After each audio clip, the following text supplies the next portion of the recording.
22 que aconteceu tinha mais passárgadas onde ir e invenções de abaporus. Era mais imperfeição igual a obras perfeitas e mais os crimes de sermos divergentes. O 22 de agora é a periferia no centro e o centro na periferia. O 22 de agora é a cultura no centro, o desenvolvimento econômico e social. É cultura como saída justa e próspera, sustentável e democrática para a crise pós-pandemia. O 22 de antes abriu caminho para carnaval, antropofagia e tropicália, para cinema novo, poesia marginal e direta já. É resistência e ocupação cultural, porque arte é ocupar. Oi, pessoal, eu sou a Paula Rocha, estou atualmente como coordenadora da Lei de Incentivo Municipal, sou servidora da Prefeitura, formada em Comunicação Social pela USP, também me formando em Ciências Sociais pela FEFELESH USP, e pós-graduação em Gestão Pública também, e estou aí, faço parte do corpo técnico da secretaria e vou facilitar essa conversa aqui com vocês. Queria agradecer muito a presença de todos, para a gente pensar um pouquinho como serão essas comemorações aí de 100 anos da Semana de Arte Moderna.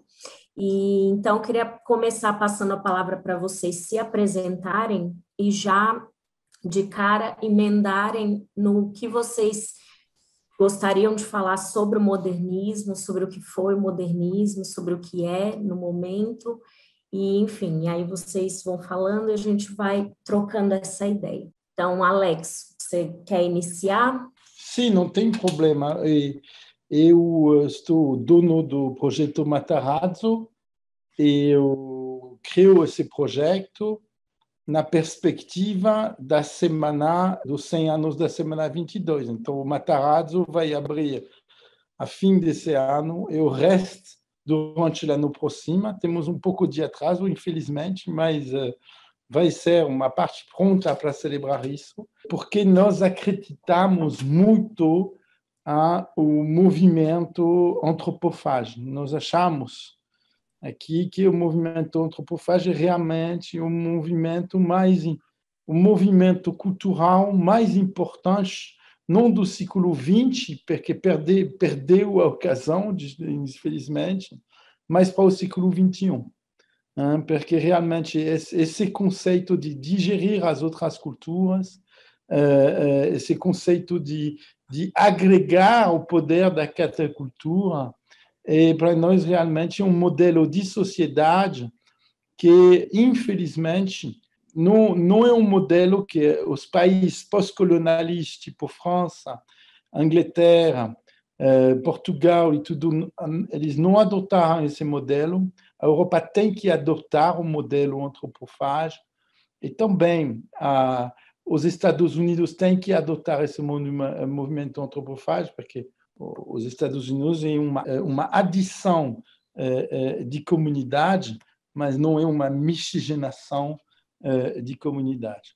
Então, nós chegamos aqui para fazer esse grande projeto. Dentro do projeto, temos muitos lugares, pode ser restaurante, onde temos todos os tipos de cozinha, onde nós atraímos as pessoas mais criativas da gastronomia para inventar essa miscigenação, mas também tem lugar cultural, de exposição de arte, sala de exposições. Temos a Casa da Periferia, que é um lugar que vai valorizar a criatividade da periferia. Nós achamos que o Tarsila do Amaral, o Cavalcante de hoje, são Maxwell Alexandre, são Emicida, entende? A nova comunidade cultural da cidade hoje, se a Semana 22 chegava hoje, ele será a Semana da Periferia, entende? Então, nós temos a grande Casa da Periferia, temos uma sala que chama Aqui, onde nós convidamos artistas internacionais, grandes artistas internacionais, temos uma lista de artistas para fazer, são grandes exposições. Acho que a maior sala de exposição da cidade, com 2.500 metros quadrados, e essa sala tem um olho estrangeiro sobre a biodiversidade brasileira. Temos uma sala que chama a Sala 22, então não pode ser mais Semana 22, que é uma sala totalmente híbrida, em homenagem da sala da Semana 22, é uma sala onde nós fazemos teatro, concerto, e todas as disciplinas juntos. E o espaço é realmente gigante, porque ele tem uma capacidade de até 1.800 lugares, não? Então é muito, muito. E a ideia do lugar é realmente um lugar super aberto, todos os tipos de públicos, os ricos vão pagar para os pobres e todo mundo vai compartilhar o mesmo programa lá dentro. Temos também um acervo gigante, trabalhamos com 60 artistas brasileiros, cada um faz muitas peças específicas para o Matarazzo. Acho em total 450 peças, obras de arte, não? Então, o maior acervo da história, site específico da história do Brasil.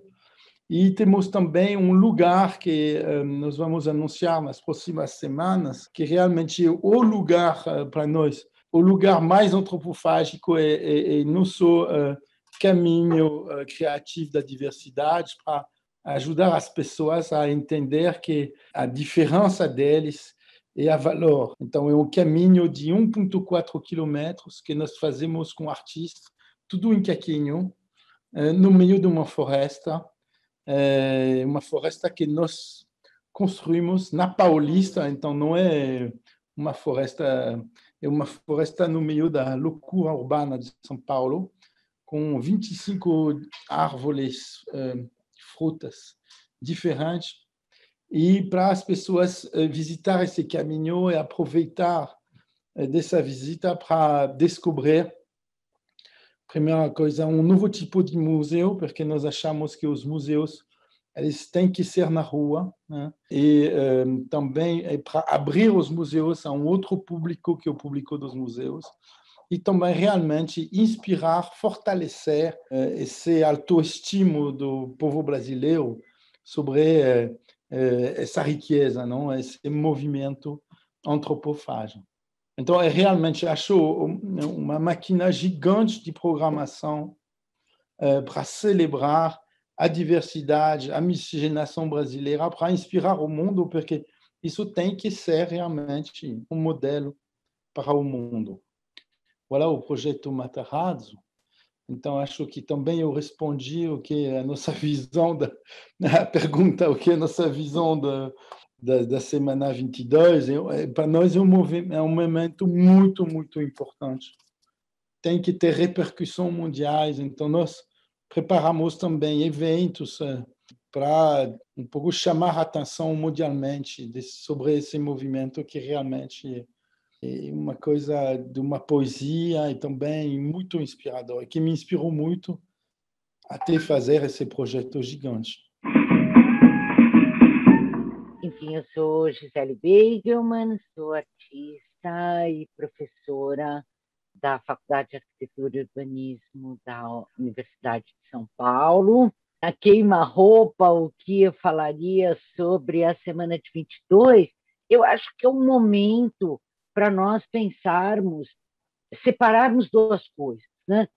A Semana de 22 em 22, ela tem uma importância muito relativa, ela vai se realizar realmente em 32 e em 54, o que implica os processos de quando os modernistas, de fato, se constituem o poder no Brasil. A gente não pode esquecer que o patrimônio histórico, a própria secretaria derivada do Departamento de Cultura, são criações dos modernistas quando estiveram no Estado e fizeram seleções e aderiram e criaram referências como os bandeirantes, como o barroco brasileiro, uma necessidade de minerizar o país, né? Os primeiros tombamentos são todos, especialmente em São Paulo, né? Onde está Minas, em São Paulo. Então, eu acho que sim, é óbvio que a Semana de Arte Moderna sempre remeterá à questão da discussão da antropofagia, o que também remete ao quanto essa intelectualidade paulista era uma intelectualidade paulista com olho na Europa e um outro olho para um Brasil muito particular, que era do seu lugar social, né? Não estamos falando assim, de uma elite que, com exceção do Mário de Andrade, vem de toda a economia cafeeira.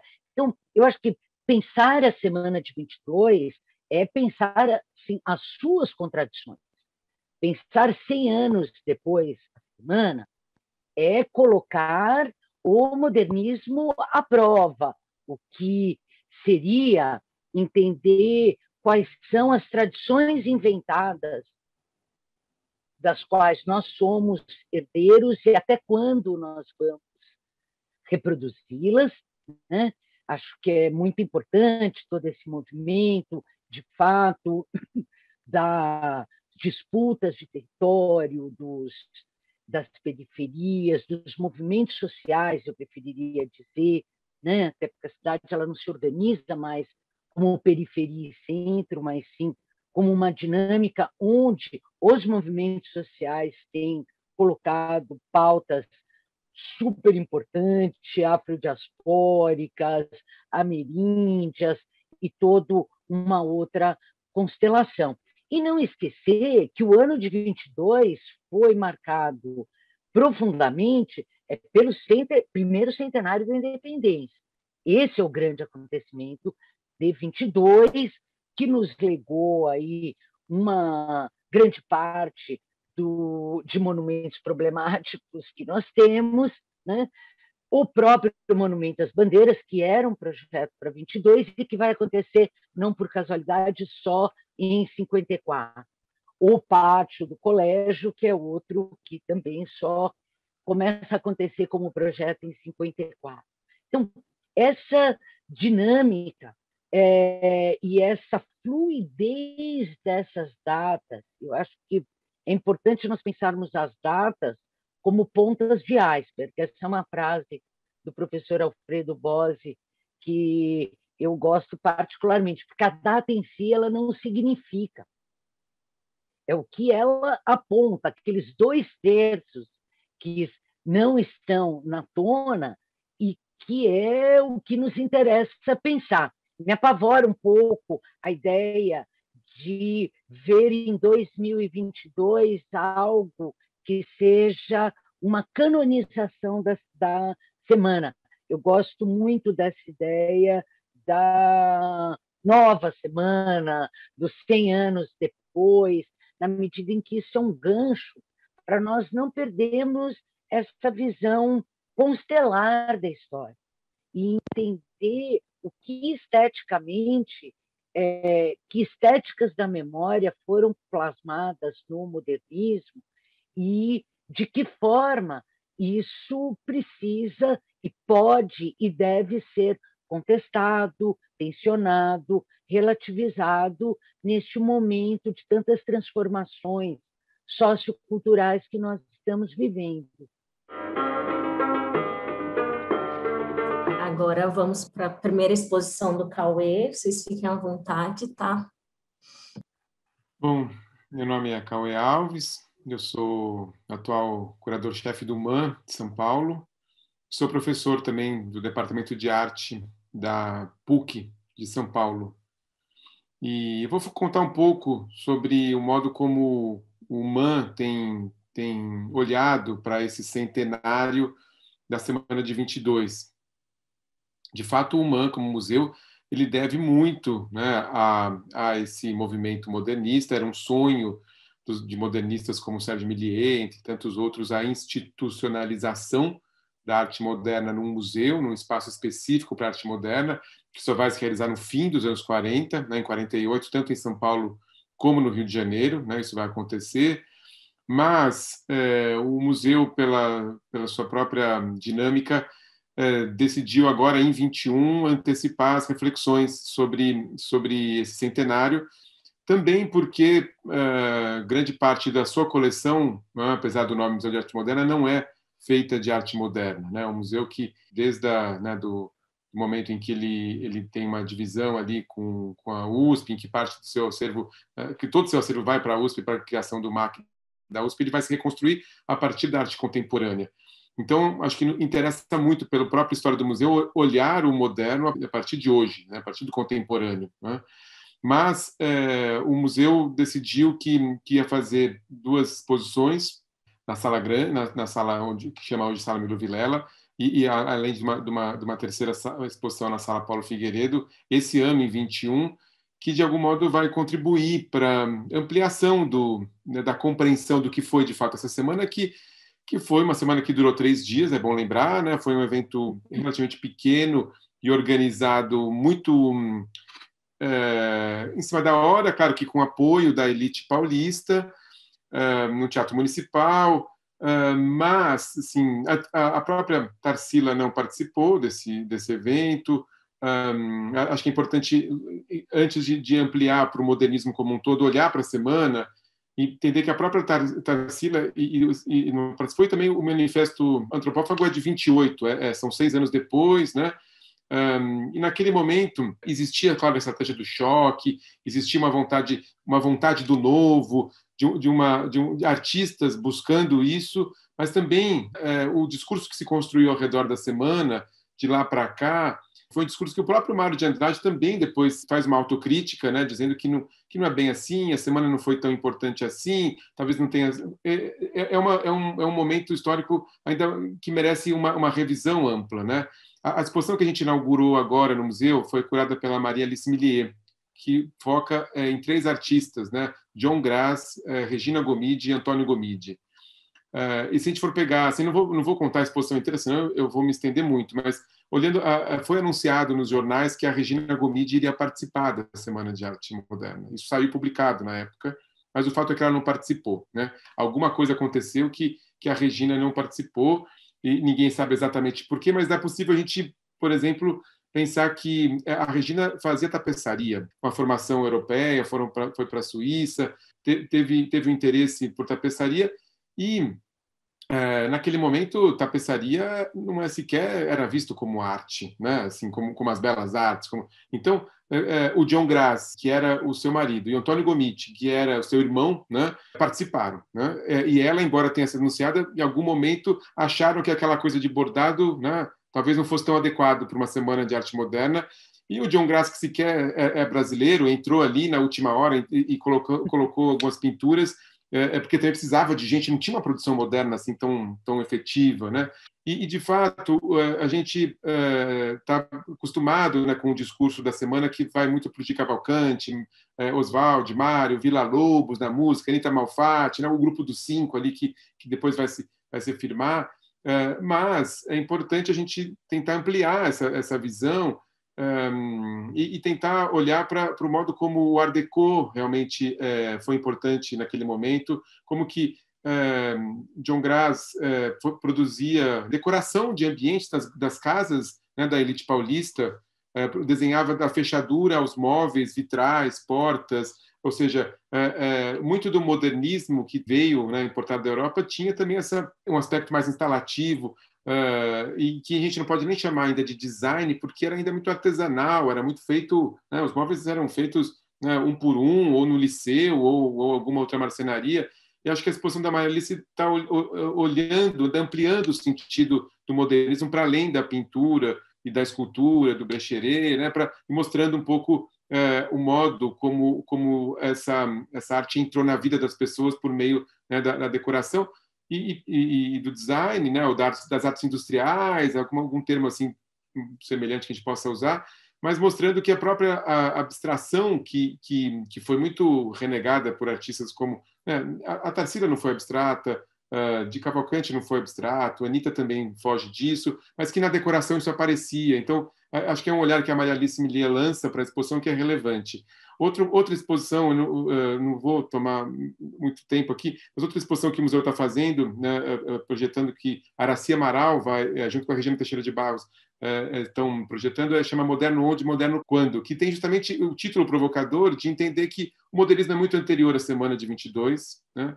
E ele é muito mais amplo do que o Estado de São Paulo. O discurso paulista, né, de que o próprio Mário de Andrade falava, né, jamais a elite carioca poderia ter feito uma semana tão tão arrojada como o São Paulo, porque a elite paulista olha para o futuro. Essa construção, de fato, é muito questionada hoje em dia, e a gente sabe, né, que o modernismo aconteceu em muitas cidades do país, algumas antes de São Paulo, às vezes algumas outras que São Paulo conseguiu organizar, de fato, esses 3 dias de comemoração no Teatro Municipal. Comemoração não era a palavra, né, porque era de provocação, era de alarde, era de polêmica, né?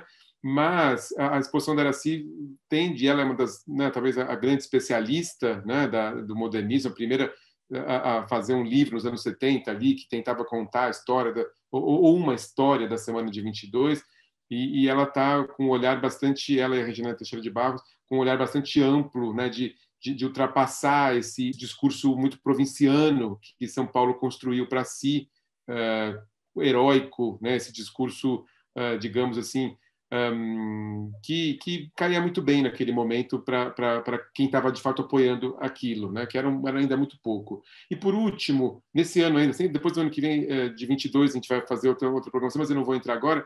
A gente convidou o Jair Lisbel, que é um artista indígena contemporâneo, que está fazendo a curadoria de uma exposição de arte indígena. Isso é uma parceria com a Bienal de São Paulo.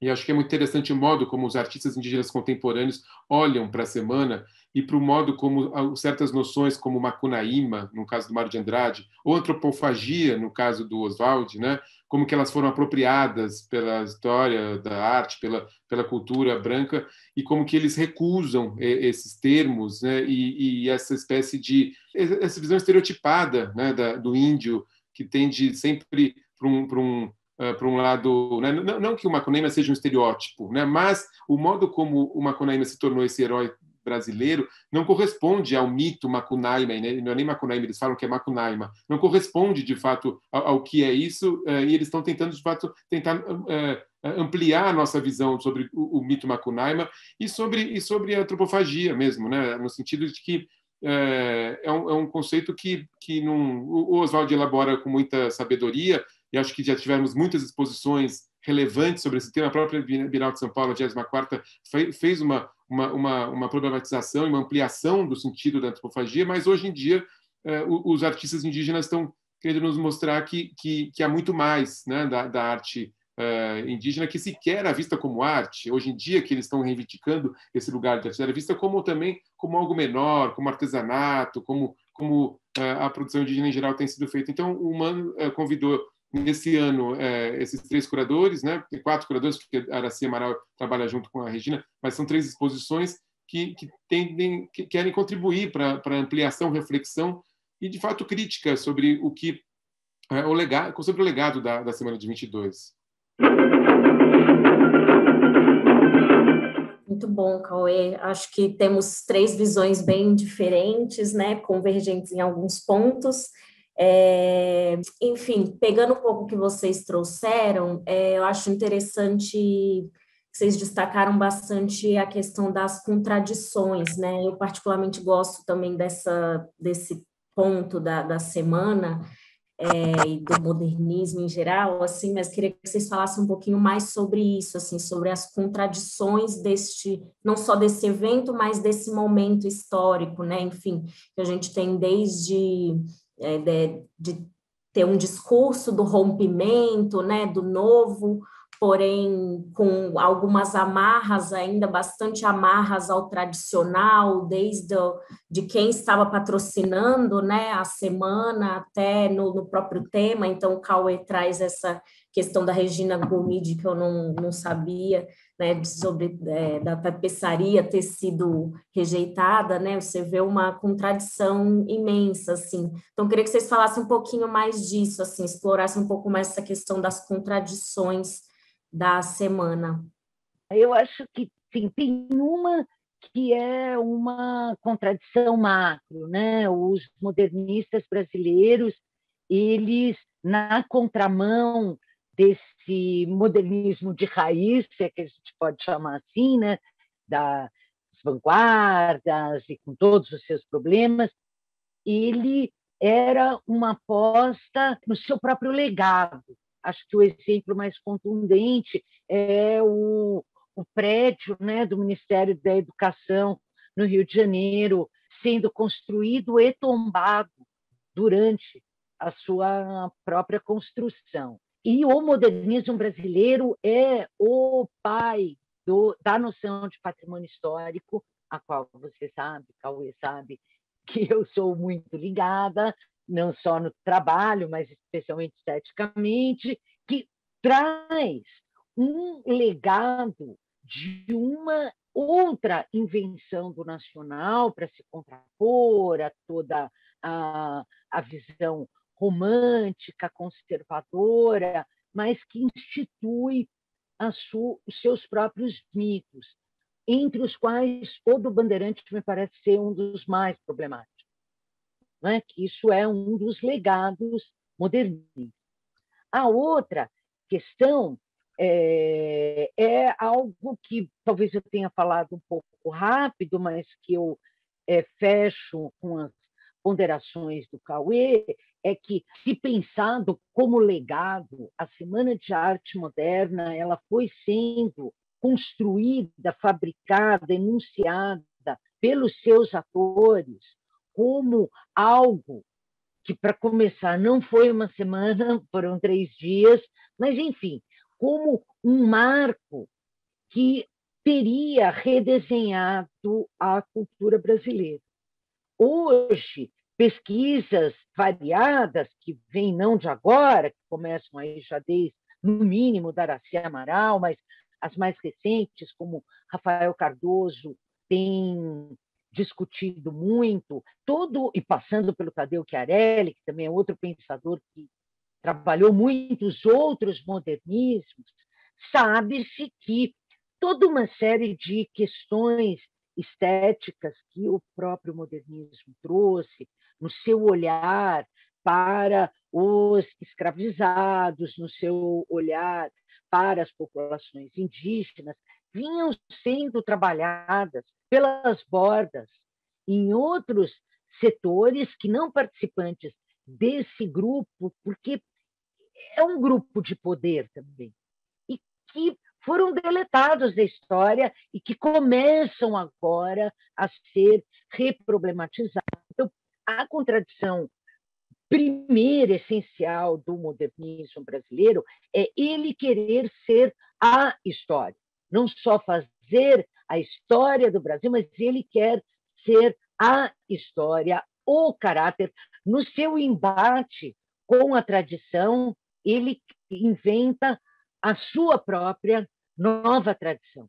E dentro desse pacote de novas tradições, que, óbvio, nós vamos ter uma série de aportes novos de outras estéticas, temos também o enraizamento de determinados personagens, momentos e características da nossa história que hoje estão no centro do debate contemporâneo. Então, você tem numa ponta o Macunaíma, e essa figura do herói sem nenhum caráter, que é algo bastante complexo, se abre para muitas reflexões, e no outro, os bandeirantes, e no meio disso tudo, a ideia de construção do futuro por uma história fabricada. Então, essa contradição é algo que está no âmago desse processo. E aí, finalizando, eu estou envolvida num grande projeto da FAO, que se chama Demonumenta, onde nós estamos trabalhando justamente com as implantações urbanas desse projeto, em termos de monumentos, acervos, instituições e as suas arquiteturas, que são onde a colonialidade aparece embarcada. Não que o movimento modernista fosse um movimento colonialista, não é isso que eu estou querendo dizer, mas, a partir de várias das suas tradições inventadas, chaves da neocolonialidade brasileira se explicitam. E isso não quer dizer que não exista todo um repertório fundamental que é trazido por esses grupos que começam não em 22, mas que são catapultados e se autocatapultam. A gente pode esquecer, assim, em 1916, acho que o Amadeu Amaral estava publicando o dicionário da língua caipira, né? Essa história, apesar de contestável a apropriação de antropofagia, ela não começa com os modernistas, né? Ela já estava numa pauta, né? Na pintura brasileira, isso também é patente. Então, eu acho que essas amarras que nós temos que refazer e desfazer para conseguir dar espaço para aquilo que eu concordo gênero, número e grau com o Alex Alá, quando fala assim, a questão é deslocar a discussão para novos atores culturais, que é a partir dessas frestas que o próprio projeto modernista implode, né? E é ele que talvez seja essencial de contemplar nesse processo de pensar as contradições do modernismo brasileiro.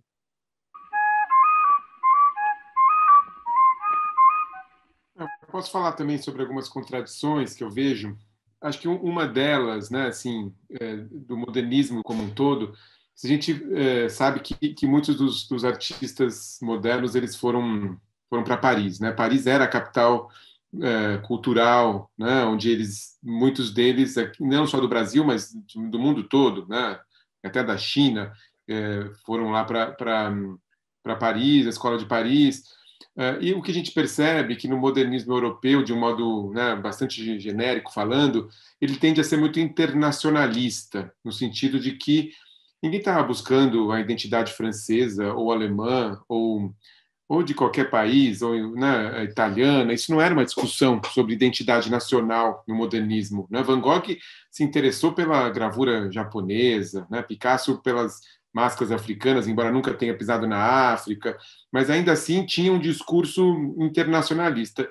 E o que acontece no Brasil, mas também aqui nos países latino-americanos, é que existia uma pergunta na quem somos nós, uma vontade de compreensão da identidade nacional, do que é o Brasil. E isso foi muito importante para o nosso modernismo, assim como também era importante para o Monteiro Lobato, um escritor que entrou para a história como um inimigo do modernismo, mas que também era um nacionalista tanto quanto eles. E a própria pesquisa do Tadeu Querelli aponta, né, para o modo como eles tentaram trazer o Monteiro Lobato para o movimento até o último momento, quando não deu mais, ele virou o grande inimigo, né? Mas eles tinham algo em comum ali, né, entre o maior crítico do modernismo, dada a crítica lá, a exposição da Anitta, de 17, e o grupo dos 5 ali, né? Então, essa é uma contradição, né, de ser moderno e ser nacionalista ao mesmo tempo, embora isso perpassa a América toda. Aí, quando vai encontrar, então, quem é o brasileiro, né? Aí é o índio e é o negro, Sabemos, né, que Mário de Andrade era negro, mas isso pouco entrou no seu tema. Isso foi pouco tematizado, né? A ideia de um poeta negro, um dos líderes do modernismo paulista. Parece que pouco se discutiu ainda sobre o modo como isso pode ajudar a compreender, né? De fato, não é pouca coisa ter um negro ali, né? Mas isso pouco entrou. Se fala sempre do modernismo mais branco, né? Aqui no Brasil, aqui em São Paulo, e quando entra o índio também, de fato, entra nesse viés um pouco estereotipado, alguns termos, como a própria Gisele apontou, e aí entra o índio e entra um bandeirante junto, né? Assim, então, essa idealização do bandeirante, que era o grande assassino dos índios, o grande caçador de índio, é outra contradição que ali não parecia ser um grande problema, ao contrário, né? Tinha lá o índio heróico no romantismo, Iracema, Moema, como heróis, mas daí entra o novo herói, o Borba Gato, a Anhanguera, e tudo bem, né? Assim, na verdade, esse novo modernismo veio, então, em nome de acabar com o romantismo, de fortalecer a destruição das culturas indígenas, né? Que hoje em dia podemos avaliar, né? Claro, também a gente tem que ver que a sociedade era racista, Não é que só Monteiro Lobato. A nossa sociedade ainda é racista, claro, não estou dizendo que no passado, mas o racismo era aceito de modo muito mais unânime, e assim como o extermínio dos indígenas também era uma coisa natural, porque temos, em nome do progresso, isso vem, né, vem desse momento. Né? Então, ao mesmo tempo que se afirma a identidade nacional a partir da fusão do branco, do índio com o negro, na verdade, o predomínio era do branco mesmo, né? Sempre foi. Hoje é fácil olhar, hoje é evidente olhar, né? Hoje fica explícito, né? Mas eu acho que não dá para passar despercebido, assim como o próprio, né, machismo, né? Por mais que tenha Anita Malfatti e Tarsila, a Anita precisou ser protegida, né? Porque era o discurso de que uma moça frágil ficou um pouco retraída devido à crítica do Monteiro Lobato, como se ela não soubesse o que ela estivesse fazendo e não estivesse, né, reelaborando sua pintura a partir de uma conexão que ela tinha com as tendências internacionais, com retorno à ordem, e não é porque não é por causa do Monteiro Lobato que ela se retraiu, não, porque a pintura dela foi para esse caminho, né? Então, de novo mostra, né, uma espécie de discurso produzido como se a Anita não tivesse à frente da sua própria pintura, o que não deixa de ser um discurso machista também, né? Essas são algumas das contradições, mas que, claro, elas nos ajudam a olhar para o presente também, né? Assim, a olhar e acho que só podemos fazer isso a partir do presente, é um olhar contemporâneo sobre o passado, entender que esse modernismo foi uma construção histórica, como toda história é uma construção, é um artefato, é um discurso, é uma narrativa, e hoje a gente pode olhar para essa narrativa de um outro modo, né? que eles talvez não tiveram, né? Não tiveram como olhar naquele momento. Os próprios protagonistas do modernismo não tinham esse olhar, né? É muito interessante para mim, um francês apaixonado para esse movimento, né? Que mudou totalmente a sua própria vida e a vida de centenas de pessoas trabalhando comigo. Ouvir essas interpretações de pessoas como vocês, não, brasileiros, com profissionais da cultura, com um respeito muito forte para a cultura brasileira, mas também esse olhar um pouco crítico sobre a semana do arte. Porque o único movimento cultural brasileiro que permaneceu até agora é a Semana do Arte. Desculpe, porque eu sou um grande admirador da cultura brasileira. Eu trabalho, acho, com todos os artistas, mesmo cantores, artes plásticas. Eu trabalho com todos os grandes brasileiros viventes hoje. E mesmo que eles tenham todos um talento inacreditável, eles não conseguiram até agora a criar um movimento com o poder dessa pequena, porque é verdade, uma pequena semana de 3 dias com 5 artistas líderes. Por que isso sobreviveu até agora? É isso que me interessa. E isso sobreviveu até agora porque, para a primeira vez, eles se juntaram. E eu fiz muitas publicações, livros sobre os artistas brasileiros, e a surpresa que eu tive cada vez que a palavra junto é uma palavra que não existe em português brasileiro. Existe em português, mas não em português brasileiro. A incapacidade total dos brasileiros, dos artistas, dos criadores brasileiros a se juntar é totalmente inacreditável. Então, o que aconteceu lá em 1922, esses artistas, sem dúvida, mesmo que branco, tudo isso, com ligações com a Europa, eles tiveram dinheiro, todo mundo foi lá, Tarsila, amiga do Fernand Léger, tudo isso. Mas você tem poetas, você tem músicos, você tem pintor, você tem... E essas pessoas se juntaram para criar uma coisa que sobreviveu até agora. Então, não tem um movimento cultural, até as religiões, onde não tem contradição.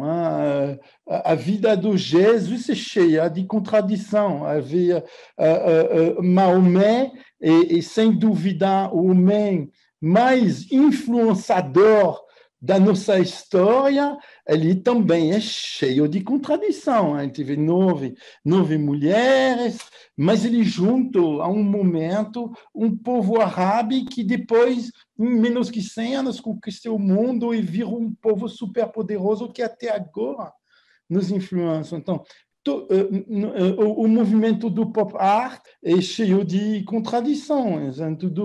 Eu não sei se até agora, mesmo que eu tive amizades com algumas deles, sem dúvida eles tiveram uma ligação muito forte com o coração para exprimir esse movimento, mas aonde ficava a verdade entre Lou Reed, Andy Warhol, Roy Lichtenstein e tudo isso, não sabe. Se foi um movimento de branco, ok. Talvez alguns vão falar que é um momento, Basquiat foi lá no meio da turma e tudo isso.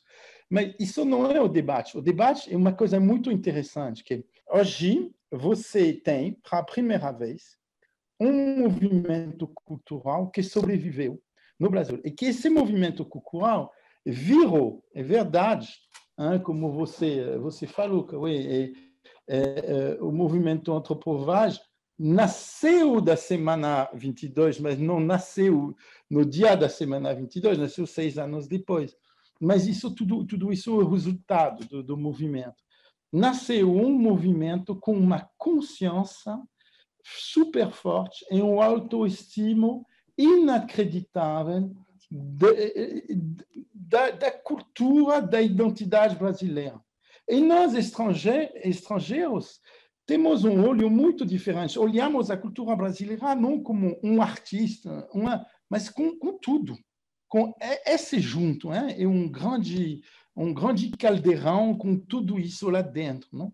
E hoje eu nasci em África, viveu em França, fiz muitos projetos reconhecidos no meu país.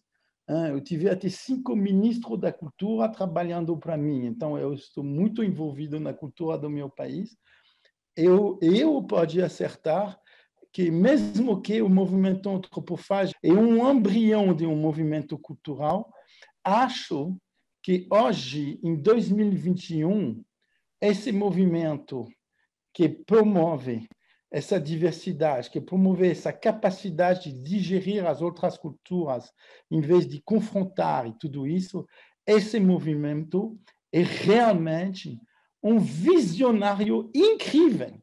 E lá tem um semente para a solução para a nossa sociedade. Não eu falo da sociedade dos paulistas, eu falo da sociedade do mundo inteiro.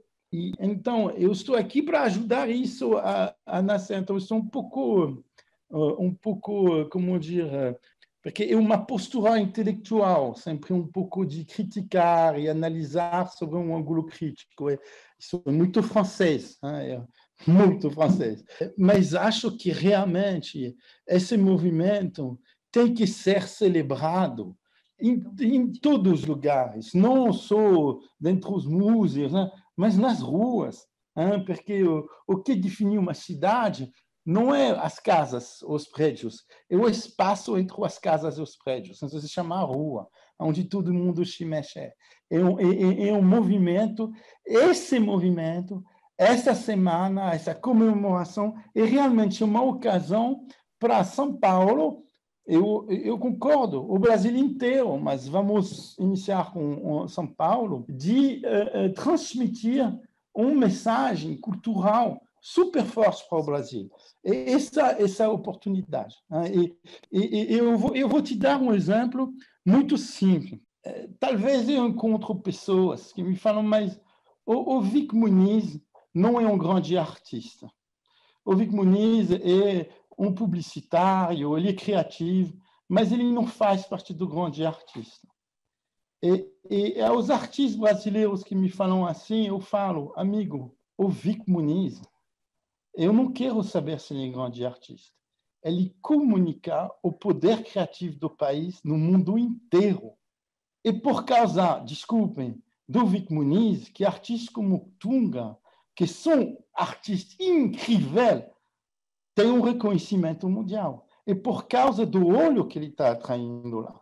E cada artista no mundo tem uma função. ok? Tem artistas que vão ficar lá para a eternidade, tem os outros artistas que são Pigmalion para ajudar a cultura a existir, para ajudar isso. Então, o que conta para mim é o sucesso da cultura brasileira, porque realmente você tem um país onde você tem essa miscigenação inacreditável, você tem essa alegria, você tem essas raízes, essa alma super forte, indígena, da cultura negra e tudo. Essa cultura tem que ter uma liderança forte em cima da cultura mundial. E a Semana 22, essa celebração, é a oportunidade, é a porta lá, em frente de você. Todo mundo tem que entrar lá e fazer o máximo de barulho para acertar que esse movimento é reconhecido no mundo inteiro, porque o mundo precisa, realmente, precisa de reconhecer o poder da cultura brasileira. Então, talvez a Semana Moderna não merece totalmente esse nível de reconhecimento, mas é a porta. É a porta. Isso é a definição do movimento. Um movimento é em movimento. Você não consegue só analisar cada momento do movimento, cada detalhe do movimento, você analisar o poder, a energia do movimento. Voilà, obrigado. Imagina, Alex, fica tranquilo. Acho que você trouxe várias questões aqui, colocando fogo na discussão. Se Cauê e Gisele quiserem comentar em cima da fala do Alex, né, que ele trouxe mais algumas questões, enfim, de sobrevivência do movimento. Acho que vocês fizeram carinhas aí de que queriam falar. Eu acho que tem coisas que, óbvio, são pontos de vista distintos.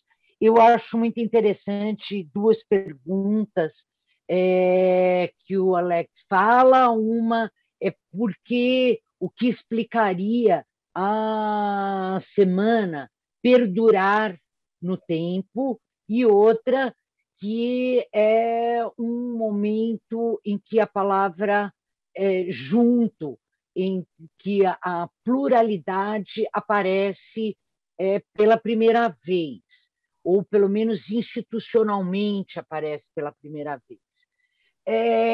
Óbvio, eu pensaria, enquanto ele falava, nossa, será? Comecei a pensar, e os conjurados mineiros?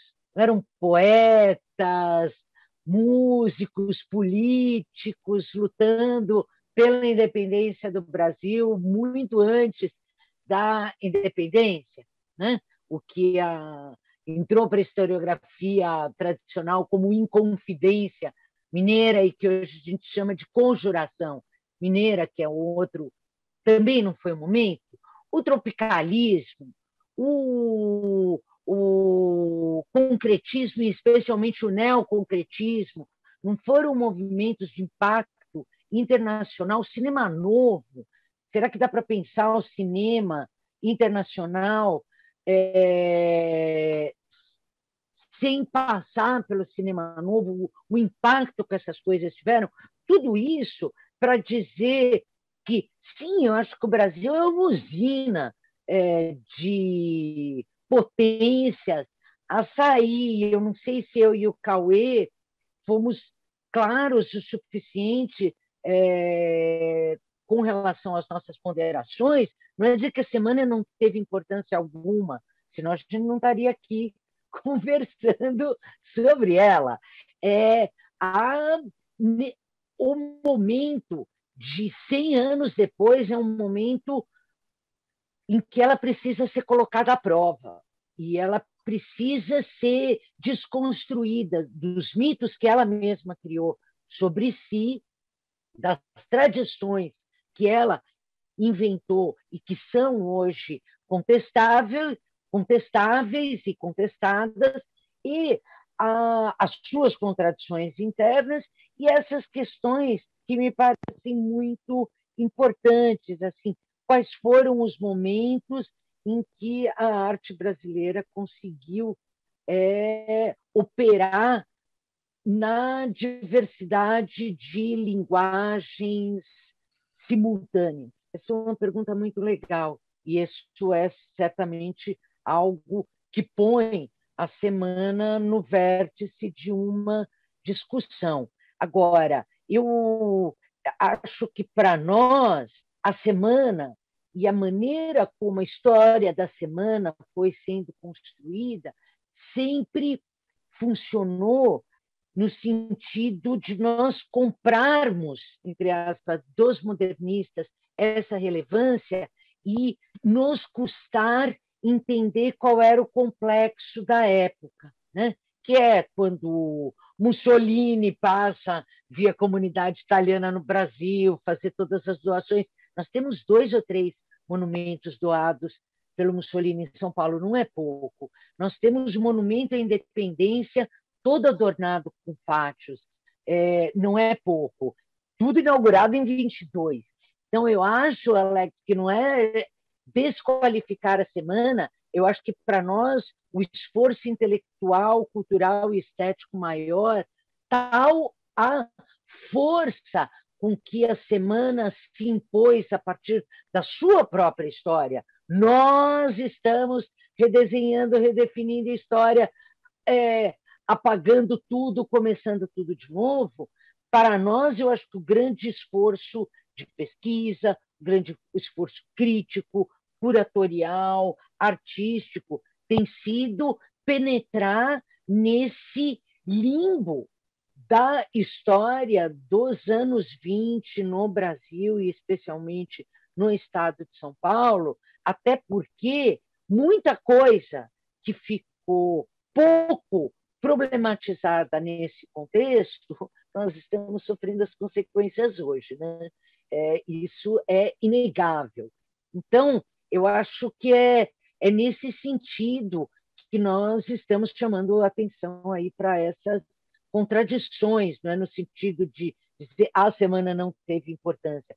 Acho que nem eu nem o Cauê, se nós demos a entender isso, não era isso o que nós estávamos falando, mas as contradições são tão importantes quanto outros aspectos que você talvez até tenha um olhar mais generoso para ver. Eu acho algo que eu certamente vou levar hoje daqui, entre outras coisas, é essa pergunta, se em que outros momentos teve esse junto. Eu apostaria na conjuração mineira, apostaria no tropicalismo, mas esse é um momento muito importante.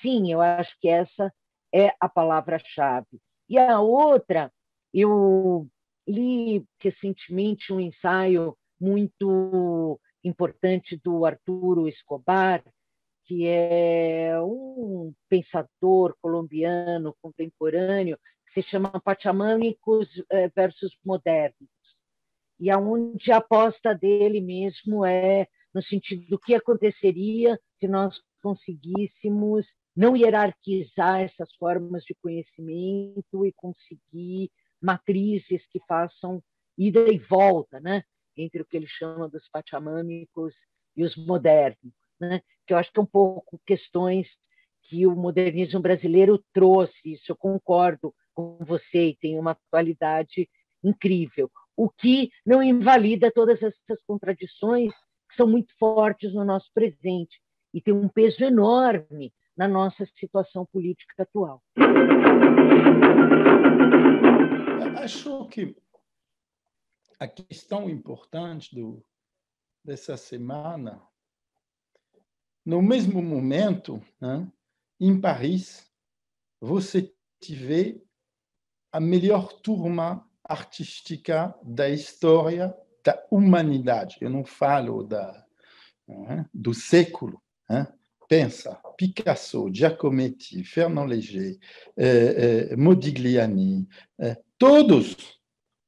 Eu falo de Kandinsky, Marc Chagall.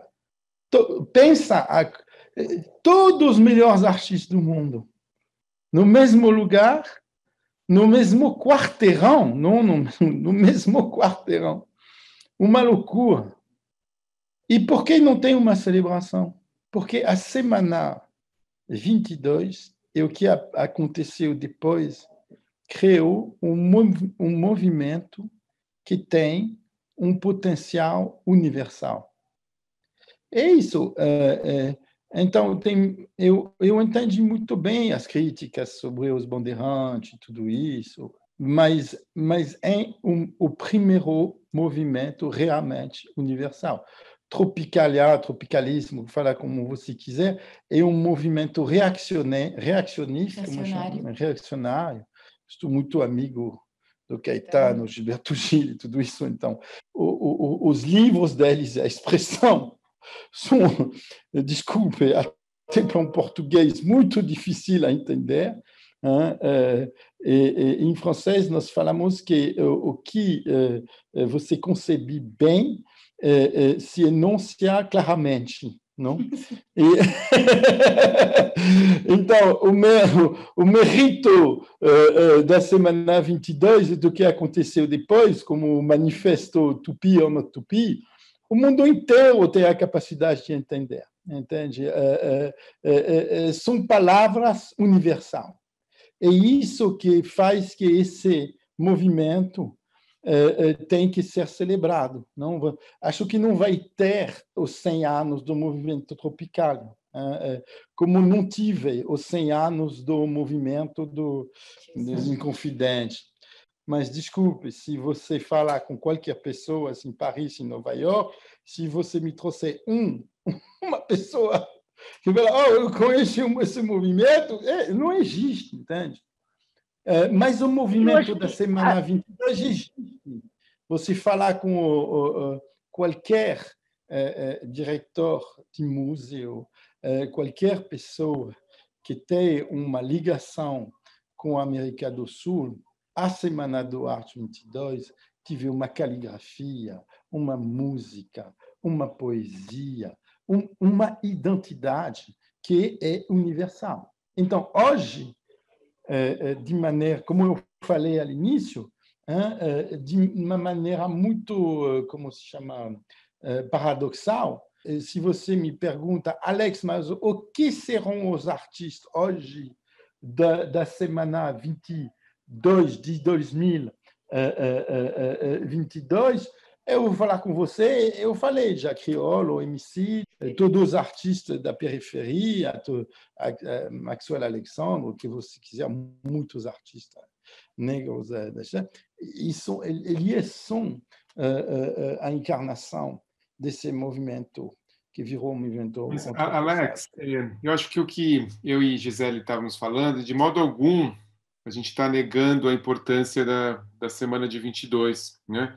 Acho que a gente está refletindo sobre as contradições e, sem dúvida, ela deixou um legado. Quando o José Celso vai reencenar O Rei da Vela, do Oswald, isso foi super importante naquele momento para o pontapé do que depois é chamado de tropicalismo, assim como a manifestação ambiental do Hélio Sica no Museu de Arte Moderna do Rio de Janeiro, Tropicália, que vai batizar, de modo algum, vai batizar o movimento depois, né? Isso depois se torna o tropicalismo, que mesmo que o Oiticica não compactuasse com esse ismo do tropicalismo, ainda assim isso ressoa.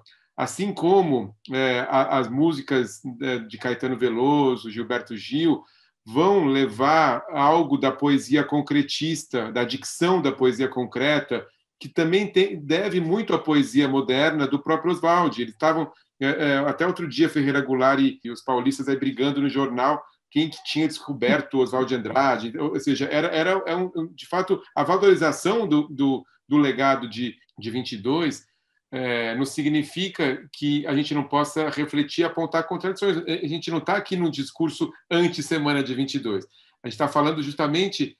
A sua pergunta é por que ele permaneceu, né?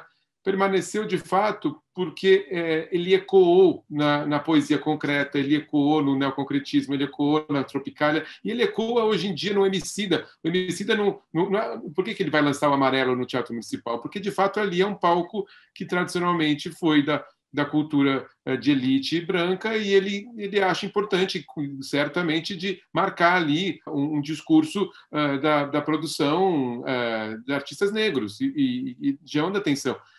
E é legítimo que isso aconteça. E isso também é uma crítica quando ele faz isso, né? Mas é uma crítica no sentido de produção. Ele está produzindo, ele produz o show dele, ele faz, ou seja, olhar para o passado de modo reflexivo é aquilo que nos joga para frente, é aquilo que nos possibilita não cometer os mesmos erros, né? Não repetir o fascismo que também comandou ali o final dos anos 20 e os anos 30 aqui no país, né? É justamente apontar a contradição, não para dizer, olha, eles estavam errados, não, é porque eles nos jogam para frente. Mas, assim, eu queria lembrar que o próprio Tropicália lançou também um disco de 25 anos, foi comemorado, né? Essas datas, o Manifesto Surrealista também tem comemorações, o Manifesto Surrealista, a Bauhaus também tem comemorações, né, dos seus centenários. Todos esses movimentos mundiais elegem essas datas como lugares de reflexão. Eu acho que é importante celebrar e devemos celebrar, mas a celebração ela envolve pensar, né? Porque senão vira só uma festa. E pensar envolve jogar para não cometermos os mesmos erros do passado. E tenho certeza, né, que o legado de Oswald de Andrade, de Mário de Andrade, e de Tarsila e de Anitta, eles ressoaram, e eu não estou aqui para diminuir em nenhum momento a produção desses grandes artistas, mas justamente para apontar de possibilidades do presente. A gente olha para a história não só para comemorar a história, a gente olha para a história para aprender com ela, porque ela nos indica caminhos para o futuro. A gente vai cometer outros erros e não os mesmos erros, né? E acho que esses artistas abriram um caminho excepcional, né? E acho que a arte brasileira ela é reconhecida internacionalmente, a cultura brasileira, isso envolve a música, envolve as artes visuais, envolve, né, a arquitetura, é reconhecido internacionalmente, claro, justamente pelo potencial criativo, mas é importante lembrar também que momentos em que o país economicamente está mais forte, ele consegue projetar a sua cultura mundialmente. Momentos que o país está economicamente fraco e politicamente fraco, porque isso vem como consequência, ele não consegue projetar a sua cultura. Então, a gente está no momento ali do país, agora estamos num momento bastante complicado, né? Numa crise econômica, política, sanitária, e que a gente precisa olhar criticamente isso, porque certamente isso tem antecedentes ali, né, no verde-amarelismo, um certo nacionalismo que vem lá, né, dos anos 30. Né, não dá para esquecer, né, a história e a relação disso com a arte. Sempre existiu um trânsito muito forte entre arte e política. A arte, a forma artística, ela traz, né, algo no interior dela da questão social, né, a forma da arte não é só uma forma do formalismo, ela é social, ela é política. Então, a gente tem que olhar no sentido amplo, mas justamente para que a gente possa apontar para caminhos para o futuro. E tenho certeza que artistas como o Emicida, que você anunciou aqui, devem muito a isso. E ele mesmo, no filme dele, ele conta uma narrativa, uma história tremenda, né, que fez com que ele estivesse ali. Né? Então, a produção dessas narrativas, elas são fundamentais. E a produção da narrativa que o Emicida faz é também uma narrativa crítica em relação à narrativa preponderante. Então, nada mais estamos fazendo do que problematizar uma narrativa para que a gente possa construir uma outra que possibilite um futuro diferente, né? Para não repetir os mesmos erros. Mas não se trata de diminuir, ao contrário. Isso é engrandecer, isso é aumentar, isso é também celebrar. Eu vejo a crítica como celebração. A crítica é o lugar da discussão, é o lugar da contradição, da dissonância, dos embates, porque é só com a dissonância, com a multiplicidade que a gente avança. E o Brasil, como você bem sabe, é um país que tem uma multiplicidade gigantesca de artistas. E a gente não pode reduzir a produção artística brasileira a uma cidade. A gente tem que mostrar justamente a pluralidade e sem dúvida, a Tropicália foi um momento, né, que paulistas e baianos se encontraram, os Mutantes com Caetano Veloso e Gilberto fizeram um disco que ressoa até hoje e sem dúvida deve muito ao Oswald de Andrade, deve muito à antropofagia, deve muito a isso. O que a gente não pode recair é em tentar criar aquilo que os modernistas queriam, uma linhagem, uma continuidade, que de fato não existe. É óbvio que a cultura é diálogo, ela importa questões, mas ela não é uma continuidade assim. E nós não estamos aqui para comemorar 22, é pensar 22, é isso que eu concordo com você, Cauê. E não para ficar tentando entender o que fundamental é o que só os modernistas criaram. Me interessa particularmente tudo aquilo que ficou fora, né? Acho que essa exposição até que você citou é incrível, mas tem muito mais coisa que ficou fora da história oficial. E se os modernistas se impuseram como marco internacional, pesa nisso uma série de circunstâncias. Mercado de arte, a inserção deles global na época. Então, e isso não pode ser um qualificador para hierarquizar a semana em relação a todas as outras manifestações. E só esclarecendo, não ficou claro quando eu falei sobre os conjurados, Alex, não foi um movimento artístico, foi o principal movimento político brasileiro da passagem, né, para o Brasil independente, uma independência frustrada, mas que conjugava poetas, políticos, alferes, enfim. E é óbvio que ele não tem importância internacional, ele só tem importância para Portugal, e é algo da nossa história. Era só para exemplificar que outros momentos tiveram conjunções entre artistas de várias linguagens, políticos e ativistas, né? Mas eu acho que a gente tem que tomar muito cuidado para não comprar o discurso modernista e colocá-los como divisor de água de tudo aquilo que nós somos, porque não é nenhum... Assim, essa história é uma história autoritária que não interessa. O modernismo abriu para várias questões, mas ele não é o centro de referência da nossa história. Quer dizer, pelo menos acredito que não.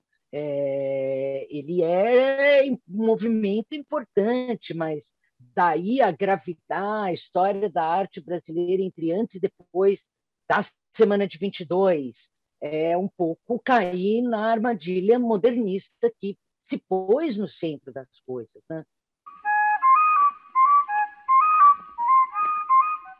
Estamos chegando mais próximo do final, né? Queria trazer a discussão assim, né, nessa esteira aí das contradições, enfim, trazer a discussão mais para o presente, pensando nisso que vocês estão falando, de refletir sobre, né, comemorar criticamente, como vocês acham que nós poderíamos comemorar e celebrar a Semana de 22 né, no ano que vem, e quais questões vocês acham que estão mais latentes agora nessa celebração, né, que será feita no ano que vem? Como eu falo, mesmo que tem todas essas contradições e tudo, né, acho que realmente esse movimento da Semana do Arte tem a capacidade de juntar todos os criativos. E isso não tem preço. E tem que ser celebrado. E tem que ser celebrado de uma maneira universal. Então, talvez é um pouco popular, mas eu gosto do popular. Eu acredito no popular, porque o popular, como chama, um indexo que mostra a capacidade de um povo a trazer mudanças. Tá? O popular também ele é muito mais inteligente que os intelectuais acham. Então, isso que tem uma oportunidade lá de fazer uma grande festa cultural popular. Porque as festas culturais, infelizmente, à exceção do carnaval e dos blocos, eles não são populares. Eu não tenho nada contra os museus, eu estou criando sala de exposição, então não tenho, mas acho que realmente trazer nas ruas essa energia que todo mundo podia entender é muito interessante, né? Mostrar que a cidade não é uma sequência de torres e de shopping mall, mas que entre essas torres tem um lugar incrível de vida, que é a rua, que não são só semáforos vermelhos, ciclovias, pista para o caos, que lá dentro tem a vida. E esse lugar é um lugar para todo mundo. Eu, pessoalmente, venho da rua, então eu entendi muito bem como a rua pode ensinar as pessoas, inspirar as pessoas. E realmente acho que essa semana tem essa capacidade de inspirar. E inspirar, mesmo que essa semana vai inspirar um número pequeno de gente, vale a pena. Porque hoje, esse país, como você falou muito bem, não é mais um país inspirador, é um país dividido, é um país onde os artistas que eu conheci mais inteligentes, eles participam a essa divisão, onde o presidente é o grande organizador também dessa divisão. É uma loucura, tudo é queimado. Então, essa semana é um momento para todo mundo se juntar e falar da cultura, mesmo que tenha contradições e tudo, mas criar realmente isso tem um valor. Vamos juntos, acorda o mundo mudar com alegria, amigos. Voilà. Obrigado.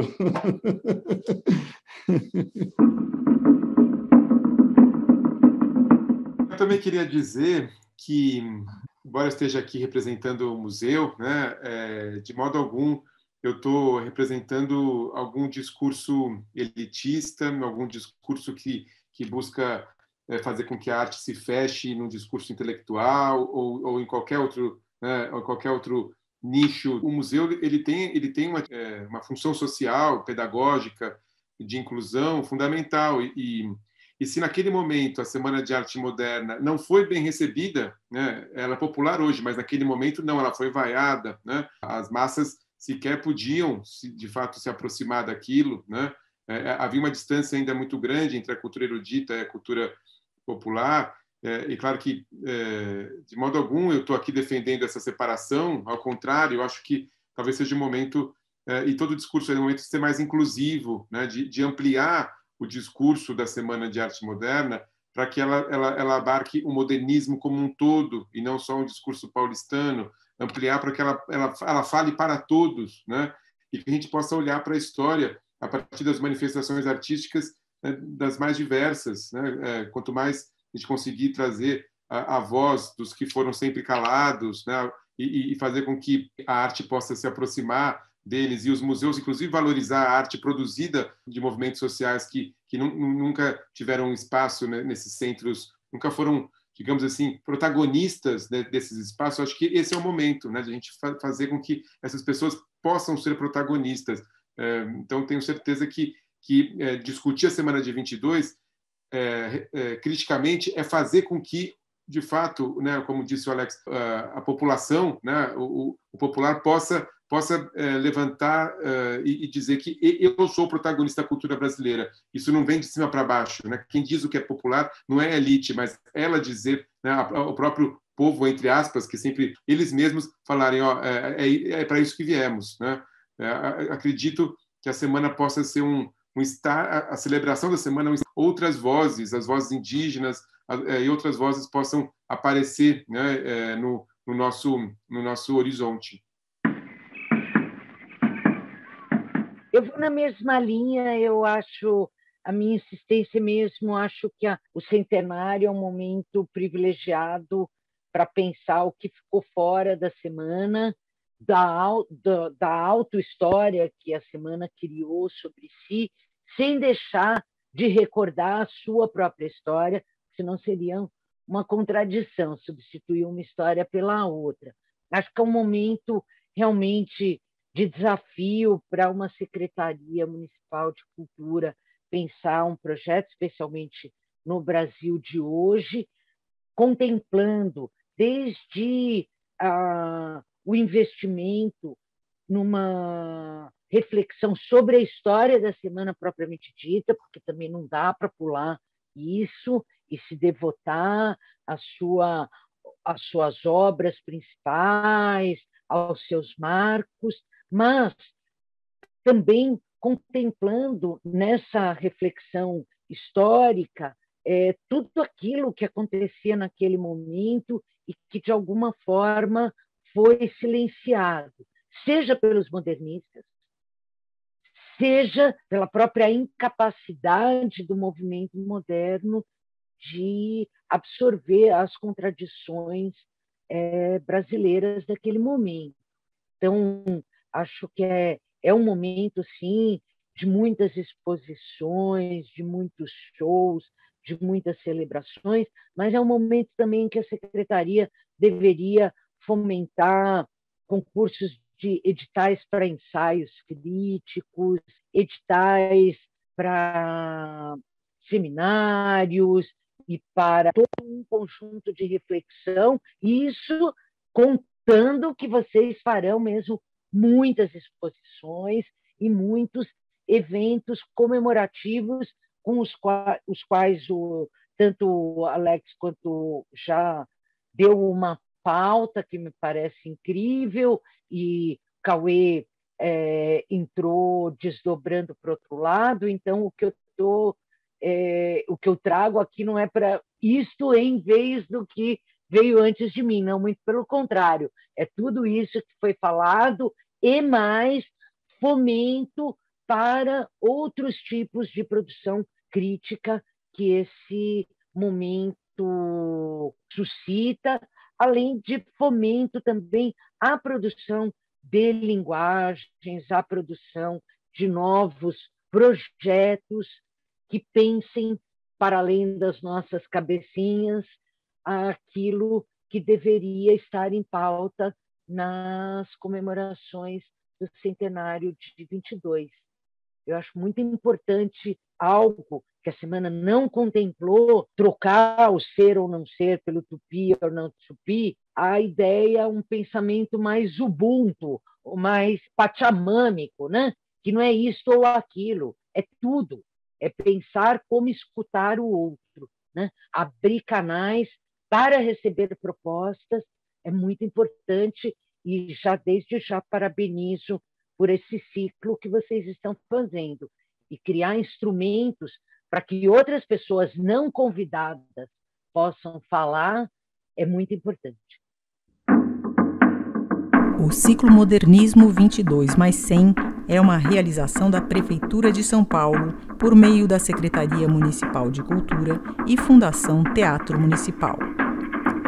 Com a produção de Ana Penteado, Bruno Imparato, Guilherme Sobota, Giza Gabriel, Jaime Souza, Kátia Abreu, Radamés Miguel, com a coordenação de Gabriela Fontana e Hugo Possolo.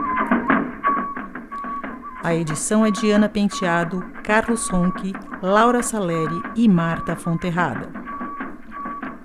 O ciclo foi gravado de maneira remota, durante os meses de maio a junho de 2021, com apoio da SPCine e da Rádio CCSP.